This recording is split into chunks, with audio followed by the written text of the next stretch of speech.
In the last video, we focused in on the current account part of the balance of payments. And it's important to remember that you don't get caught out between questions that ask you to explain the components of the current account versus questions that ask you to explain the balance of payments components overall. Because remember, there are three accounts: there's current, capital, and financial. Now, for a question that asks you to explain the overall components of current, capital, and financial, you still want to dedicate most of your words and your explanation towards the current account, because like I said previously, that's the one that it's the main bit really. And you can have a one-liner prepared to explain the capital account and the financial account. So I'm going to show you here just what you need to mark off or what you need to learn for capital and financial account. Now, yeah, it's really just a one-liner for each. And then what we're going to look at here is we're going to focus in on the implications of a surplus and deficit on the current account, right? So for the capital account there, so we're in topic 5.3, remember? So we're looking at the capital account, topic 5.3 in the notes, the capital account. So all you want to say here is, right, it records inflows and outflows of a non-recurring nature or capital transfers. Now I do think, so that's probably, you're nearly there, I think you should probably have an example to back that up, right? So the good one is, or this first one is a good one. Transfers from the EU Regional Development Fund or lending money to foreign governments. They would be, so they're capital, so they're non-recurring. That's the key thing. It's just like capital expenditure, non-recurring expenditure and things. So it's one-off expenditure and things that are going to last a long time, going to increase the productive capacity of our economy. But yeah, in this case, anytime you hear that word capital, it's non-recurring. Inflows and outflows of money. So the EU Regional Development Fund, we would have gotten a lot of money from that over the years. So they're non-recurring. They tend to be grants, one-off payments, that type of thing. If we lend money to foreign governments again, it tends to be non-recurring. It's one-off. So that's a capital account. Just have that line down and then have an example. And for the financial account, look, you've got an A, B, C, and D here that really breaks down the four main categories. But actually, this is really all you need to know. It covers transactions in foreign financial assets and financial liabilities. So you might even, if you want to totally cover yourself, you could add in just so it includes direct investment. So you could add in includes direct investment and portfolio investment. So you could add in includes direct investment and portfolio investment, and that would be enough there. Let's get rid of that. So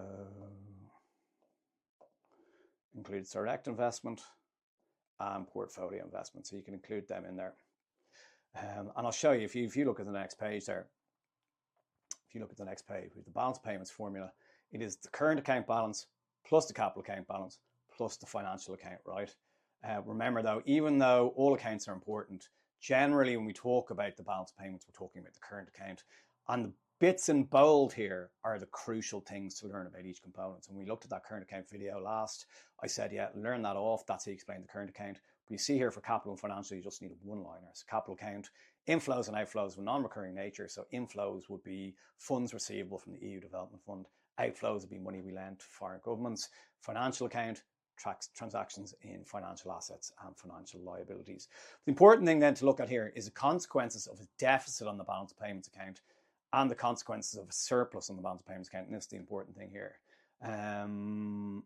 So let's start off here. We're going to look at the consequences of a deficit. I would say 2 points is probably fine, and move on to the next thing, as with so much of what we do in the economics course. So if you have a deficit on the balance of payments account, ultimately means the outflows of money are greater than the inflows of money. And really, when we're talking about the outflows, it means, the money that we're spending on goods and services imported from abroad is greater than the money we're receiving from exporting our goods and services. So natural place to start with this is with the circular flow of income, because we know that exports are an injection and imports are a leakage. So if you have a deficit, well, that's not good news. It means that your leakages are greater than your injections. So that's not good news. And it means the multiplier is reduced and the size of national income or aggregate demand falls, right? Could lead to job losses. If imports are bought in preference to domestically produced goods, that's bad for Irish businesses. So that's sometimes why leaders put tariffs on imports from other countries, because they want to protect jobs in their home country. But we'll look at that later on in the topic. But they're probably the two I'd go for there. I think they're the ones that really stand out for me. Look, if you need a third one, I'd focus in on this one. increase foreign borrowing. If borrowing is used to finance the deficit, a country's national debt will increase, and it puts a burden on taxpayers, right?